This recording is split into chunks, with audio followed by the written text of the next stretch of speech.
All right, hello and welcome everybody to a Crunch's webinar today. So what we've got is a webinar on business insurance, or more specifically disaster-proofing your business and making sure that you're correctly insured. So we're going to be talking about all sorts of different things, be that from professional indemnity insurance, public liability insurance, all those types of things which you may need for your business. So my name's Ben. I'm the sales team manager here at Crunch, so I'm responsible for bringing on all of our accountancy clients, making sure that they've got the right level of service, things like that. But joining us and talking about insurance today is Andy Robinson, who's head of business development over at Kingsbridge. Now, Kingsbridge provide insurance to all of our Crunch insurance customers. So hi, and thanks for joining us, Andy. Cheers, Ben. Hi, everyone. Great. So what we're going to be doing today in topics of discussion, why we need small business insurance, what different types of business insurance that you need to consider, what can happen if you aren't insured, so giving you some examples about when to be insured, what might happen when you can claim and things like that, and then Andy will be going over a bit of a checklist for you to take away and think about what you need to do moving forward. So during the course of today's webinar, any of you can send us in your questions. So we're going to do a live Q&A section at the end of the webinar.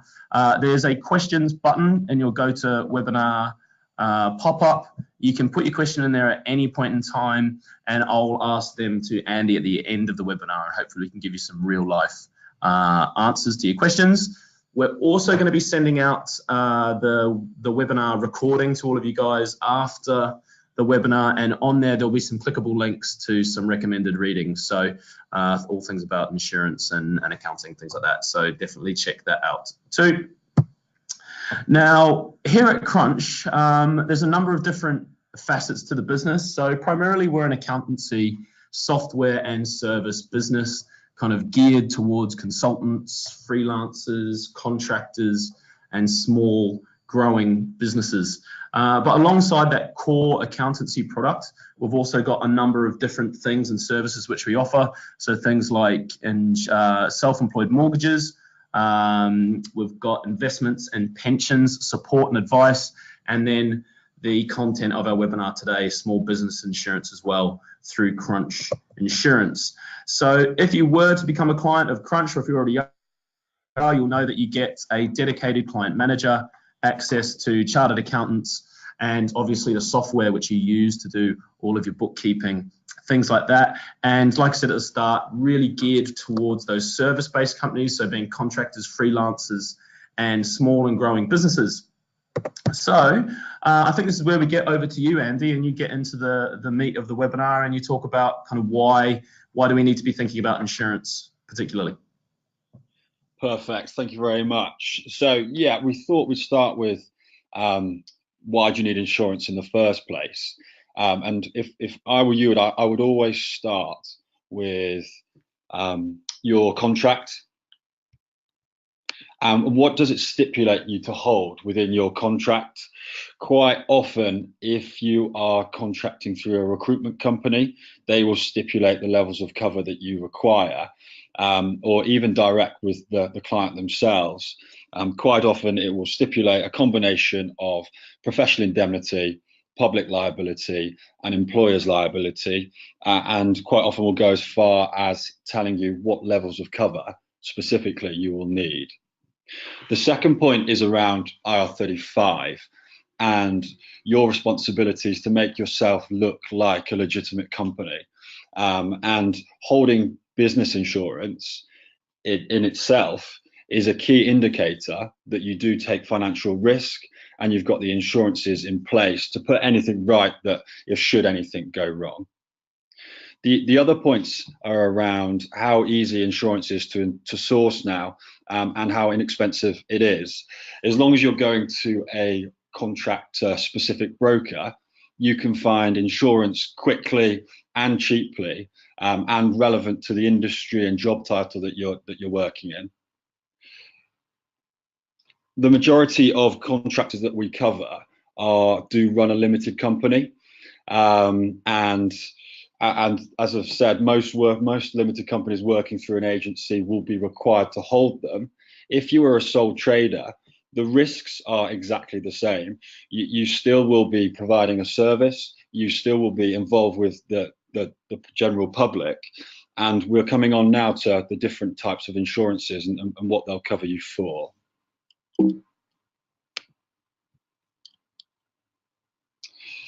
So what types of insurances should I consider? The first one is professional indemnity insurance. And this covers your business for any professional negligence, any errors or omissions in your work. Whatever the product or service that you offer through your business is, if that causes your client to lose any financial loss, they do have the right to make a claim against your company to put right those costs. So examples we have are things like offering advice, things like design work, even more day-to-day errors like breach of confidentiality. If you were to send some sensitive data to the wrong people, or even losing data or documents of your client, again, they have the right to make a claim against your company. And professional indemnity not only will provide cover should to put right those wrongs, but will also provide cover to cover the legal fees in case you were to go to court. The second cover to consider is public liability insurances. And as it says in the title, this is a insurance product that will cover you should you be involved with any members of the general public. So if you are working on site for your client, if you are even walking to and from your client's sites, it covers you should you damage any property or injure any third-party persons. Quite often you tend to think about public liability insurances for tradespeople, and we do see a lot of claims of that nature. But it's also key to consider what could go wrong in an office environment. And quite often you see small claims of damage of IT equipment, simple things like knocking coffee onto IT equipment, and the client making a claim to recoup the costs of that laptop, computer, whatever it is. The final type of insurance that you see within contracts is employer's liability insurance. And it is probably the most frequently asked question I get from contractors is why do I need to hold employer's liability? I don't employ anybody. What it covers for is claims. It covers the company should an employee make a claim against the company they're working for. So most contractors don't employ anyone, in which case there's no legal requirement to hold it. However, should you employ anyone, or this point around the substitution clause, which is a clause in your contract that states should you be unable to finish the work for whatever reason, you have the ability to substitute somebody through your business to finish that work for you. Then you will have an employee of your company and legally will be required to hold it. Now, we've never had an employer's liability claim from one of our contractors, and as such, it makes such a tiny proportion of the overall premium costs of a Kingsbridge or Crunch policy. Another key and quite a very popular part of cover that we provide is a occupational personal accident cover. Should you move from permanent employment to a contract position, you lose some of your employment rights. And one of those here is if you are off injured, should that be a car crash while commuting to work or in your working capacity, and you are off work, if in a contract position, if you're not working, you're not earning anything. So there are covers out there that will provide not only weekly payments should you be off, but then also one-off payments for permanent disablement or even death benefit should something of that nature happen. So then when buying insurance, what should you watch out for? as we've already covered, the first point is make sure you know what's in your contract. What are you signing? What is your client or your recruiter asking you to hold? And when purchasing that insurance, make sure it matches those contractual requirements. The PI only policies, as we've covered, in most contracts, there are more than just professional indemnity being asked for. You as a contractor have more risk than just from a professional indemnity perspective. So making sure you cover yourself for a variety of accidents, for damages is key when sourcing insurance. The third point around professional indemnity, any one claim, and the block policy one underneath, there are lots of types of insurances, and trying to delve into actually what does this cover you for and how much cover do you have is key. Crunch and Kingsbridge offer insurances that not only allow you to pay, will pay in the first claim, you will be able to claim in multiple claims, and that covers that any one claim.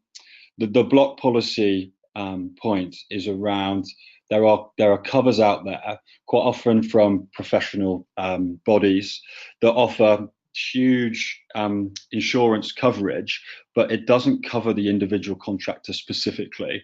It's more of an umbrella coverage that would cover more than one contractor, and should somebody make a claim, it would reduce the pot for everybody else. Retroactive cover is also something key to consider.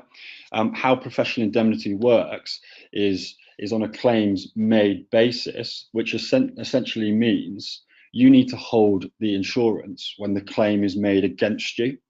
So if you've been already working for a period of time, when sourcing insurance, you want to make sure that the policy you are purchasing will cover you for all of your previous work, not just for future work. So again, just something key to be asking the broker that you're speaking to. And then the inner limits points around certain industries. On the surface, your package, your policy might look like it covers you for, let's say, £1 million. But if you delve deeper, some of the T's and C's might suggest that certain industries or job roles are limited. So again, when I would always say, speak to your broker on the phone and be asking them, up to what level does this cover me for?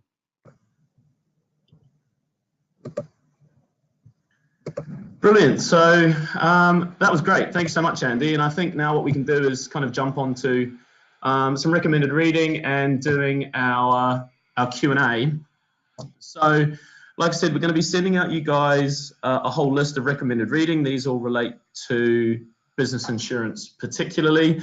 But the great thing about Crunch is we provide a really rich resource for information about business insurance, accounting, mortgages.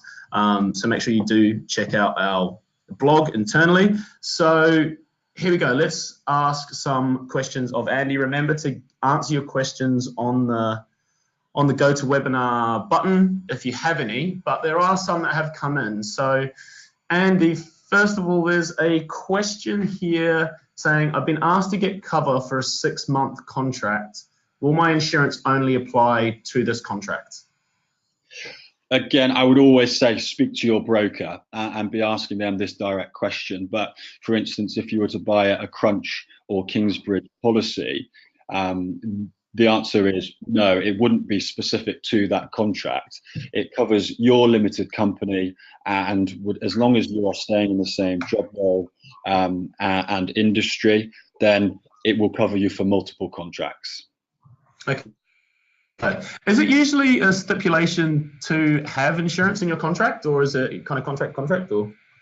It is. The majority of agencies, certainly when working through a recruitment company, 99% of all contracts that I see, there is a stipulation in there. Whether or not the recruiter then goes on to ask you, can I see proof of that, does vary from recruiter to recruiter. But by it being in your contract, they have the ability to make a claim against you. Okay, so good point to make there is to make sure that you're checking through your contract, and if there's a requirement, which it looks like it might be, to make sure you've got that in place. So next question is, do you have to pay VAT on insurance? No, there's no VAT. It's insurance premium tax, which is at 12%. Okay. Question here about someone's premium. My current insurance cover has an excess of £1,000. Is that too high? Well, again, it's one of those where you get what you pay for. So on the face of it, if you're seeing a premium that is extremely cheap compared to other brokers, I would be asking again, what is the excess of this package? £1,000 to me sounds quite high. If I were a contractor, I certainly wouldn't want to be covering the first £1,000. I mean, most contractor policies range from £250 to £500 on the excesses. Okay, well, I suppose it's all going to depend policy to policy, but if anyone's got any questions whatsoever, I suppose a good person to go and talk to is one of the guys over at Crunch Insurance or Kingsbridge, right? Absolutely. We over at Kingsbridge, we have 15 brokers that are talking to contractors all day, every day. So even if you're not looking at specific policies, feel free to get in touch and we're happy to help. Okay, perfect. So if you weren't to be insured, what would happen to you? What would happen to you if there was a claim made against you? So a claim brought against your company, firstly, you receiving that hefty bill on your doorstep and being threatened to be taken to court. If depending on the size of that claim, if it were a laptop that you damaged and it was a couple of £1,000s, I mean, I've seen contractors having to fund that out of their own pocket. In some instances, I've seen a combination of the recruitment company, client, and contractor coming up with a settlement between all three. It really varies, but from my perspective, if you're thinking most insurance policies now, you could buy one for a couple of £100 to not have to go through all that hassle and worry about large owed amounts of money. For me, I would just be getting it sorted.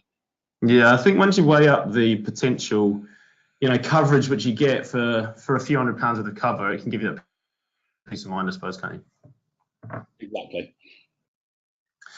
Right, so I think that pretty much rounds out all the questions that we've got. So thank you so much, Andy, for answering all those for us, for the really good information which you provided through the webinar. Like I said, if you guys have got any questions in relation to insurance, please get in touch with one of the brokers at Kingsbridge. They'll be more than happy to help you out.